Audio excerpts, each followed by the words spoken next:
as I call it. By the way, speaking of which, we had a great show on Tuesday night.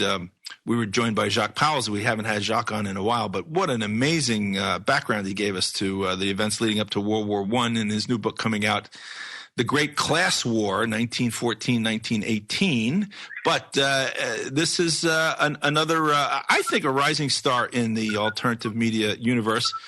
Caleb Maupin, I had the pleasure of meeting Caleb in later or earlier this summer in the late fall here, or in the early fall, with all the events going on at the UN. Caleb, welcome back to INN World Report. Oh, thanks. I'm always glad to be on your show. Well, we're glad. We're happy with the work that you're doing now, Caleb. I know you were down there in Venezuela with our good friend Eric Draitser to observe the election down there. It, by all accounts, looks like it was a peaceful exchange of power. Not the way I'm sure the Bolivarians would have liked to have seen it go. But why don't you tell us about that? Well, this was the first election in the last 16 years of Venezuelan history that was not followed by violence and killing. For the last 16 years, the anti-Bolivarian forces have been losing the elections, and these are the forces paid for by the United States, getting money from the CIA. These are the wealthy Venezuelans who don't like Hugo Chavez, don't like his successor, Nicolas Maduro. And every time they lose an election, they go out and murder people, and they burn things, and they destroy things. In fact, last year, when Maduro was elected president, the response of the Venezuelan opposition was to kill 43 people. They actually strung wires across intersections, and people riding motorcycles would drive through and then have their heads cut off, beheaded by wires strung across intersections. So, there were bombings last year, but this time the pro-U.S. forces won the election, and so there was no rioting. So that really shows where the violence in Venezuela is coming from. The narrative in U.S. media for the last 16 years has been about Hugo Chavez, the dictator, Nicolas Maduro, the dictator, but they lose an election, they move on, they move ahead. However, when the Venezuelan opposition loses, they strike out with violence. I was able to observe some of the voting directly. We visited the CNE, the Center for the National Elections. It's a wing of the Venezuelan government that carries out the electoral process. And I saw firsthand that Venezuela is, I would say, far more democratic than this country in a lot of ways. For example, in the U.S., when we have our elections, we always have it on a Tuesday. That's a work day. People who are working, they have to get up early and get in line before they work, or maybe after work they have to run to the polls and get there before they close.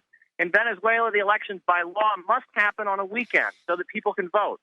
In Venezuela, they have at least 20 different political parties that are on the ballot in every state and every province. Here in the U.S., we only have two political parties that basically control the political process, and none of the other parties really have a chance or are taken seriously. And in addition, they have something called proportional representation to make sure that these 20 political parties that minor parties are represented. So every effort is made to make sure these are democratic elections. Furthermore, we got to see how the voting machines work. They have electronic voting machines, but after every person votes, they get a receipt. And they make sure that the receipt matches what they voted, and then they drop the paper receipt, in a machine. And before the results can be announced, they have to make sure that the paper receipts match the electronic results. So this was a fair election by all standards, just like all the elections in Venezuela over the last 16 years have been fair elections. However, this is the first election that Western media has accepted and is not declared to be fraudulent. Why? Because pro-U.S. forces won. They won 2/3 of the National Assembly. The opposition, the folks who don't like what's been happening in Venezuela for the last 16 years, they finally have taken control of the National Assembly for the first time. And so now, suddenly, U.S. media is willing to accept the results. The hypocrisy of the U.S. media in covering Venezuela's elections has just really, really been exposed. Caleb, if you read the headlines over the last 16 years, according to the U.S. media, there shouldn't have been an election, period. It's a dictatorship. Yet there we have a fair and open election, as you saw yourself. Well, right. And the Carter Center for Democracy, the Carter Center, the United Nations, the Organization for American States, they have been there to monitor every election for the last 16 years and have determined that it's been fair. However, U.S. media doesn't really listen to that. They just kind of repeat this narrative of, the brutal dictatorship of Hugo Chavez, and it's just ridiculous. But now their forces have won the election fair and square, and all of a sudden they're willing to accept the results. And furthermore, there's no violence, there's no killing, there's no one being bombed, there's no heads being cut off. All of a sudden, there's peace in the streets. The whole narrative about the brutal dictatorship should just be completely refuted by what took place in Venezuela on December 6th. Well, I never believed it in the first place because I know where it's coming from. But let's see what happens. I mean, and by the way, it's only natural if you do have an open and fair system. Things run in cycles. Economies run in cycles, and sometimes they don't go so well. And let's not forget, this isn't just a straightforward election between two competing ideologies in a country. It is an election between competing ideologies where on one side, the full force of the global oligarchy with all its power, all its money, all its propaganda machine, as you alluded to, is coming down on one side versus the other. Well, yes, the majority of private media in Venezuela, the overwhelming majority of private media in Venezuela is against the government. And probably the primary reason that the opposition was victorious in the National Assembly election, the primary reason they were victorious is economic warfare. I was in Venezuela and I saw the reality. Drugstores, you can't get medicine. The food, there are food shortages. The private companies that are in charge of food distribution don't like the government. So rather than sell food in Venezuela, they're exporting it out of the country. There are sanctions which are limiting the kind of supplies Venezuela can import from the international market. And you add on top of this, the oil prices are lower than ever. We know that, that the United States government, John Kerry, Obama, and others are conspiring with the Saudis. Saudi Arabia is continuing to sell oil below market value, and they're continuing to expand their oil production apparatus in violation of the OPEC rules. They're doing everything they can to keep the price of oil low. This is a strategy to hurt Russia. It's a strategy to hurt Iran and to hurt Venezuela. It's an artificial dropping of the price and keeping the price low in order to carry out geopolitical strategic aims. And that's being carried out right now. It's being carried out very effectively.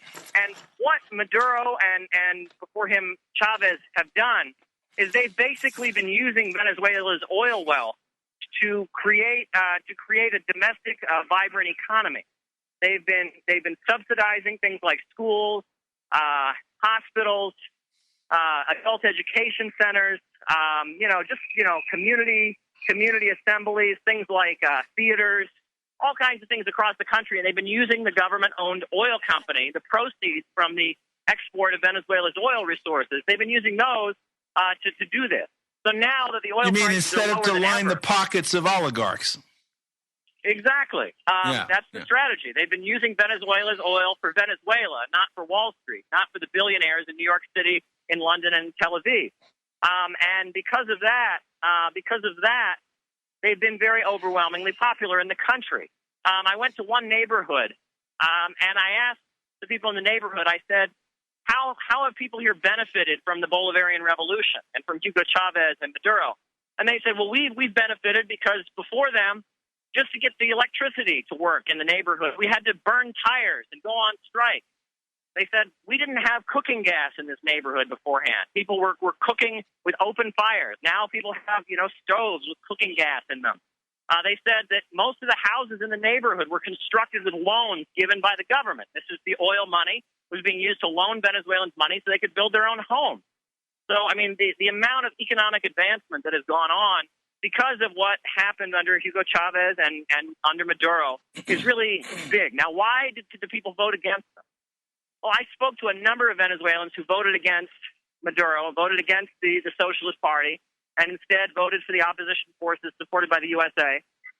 And I asked them why, and they said, well, we love socialism, we love Hugo Chavez, we love the Bolivarian Revolution, but we're mad about the current situation. We don't think that they're handling the food crisis right. We don't think that they're handling the medicine shortages correctly. And they were not protesting against what's been happening for the last 16 years. They were voting what they called a punishment vote, a voto castigo. They were voting against what's been going on in Venezuela for the last 2 years. And a lot of them said, yeah, we know this is being done to our country by the United States and by foreign powers, but we still think Maduro's not doing enough about it, and we think he's not handling the crisis correctly. And I got to tell you, there is a huge gap in Venezuela between the Venezuelan opposition and the people who voted for it. When I said to people in Venezuela, I said, don't you think these opposition forces want to just get rid of everything that's been gained? Don't you think they want the oil companies to just come and take over Venezuela and make everything the way it used to be? And they said, oh, that'll never happen. They said, we're not the same people we were 16 years ago. We'll never allow that to happen. That'll never happen. So there's kind of a denial on a lot of the Venezuelans' part about what's happened. The leader of the opposition is a guy named Enrique Capriles. And it's interesting to note that Enrique Capriles is actually, he has functioned internationally. He's been to New York City, he's been to Spain, he's been to London, and he's been to Tel Aviv, and he's been coordinating with different forces. And his messaging for the election was very different than the messaging the opposition has used in previous elections. For example, Capriles, in this election, he wasn't saying, the capitalism is great and the USA is a great country and Maduro is a dictator. His whole focus was, he said, I'm a socialist too. I like what's been happening here, but I can manage things better. The Venezuelan opposition really changed their tune.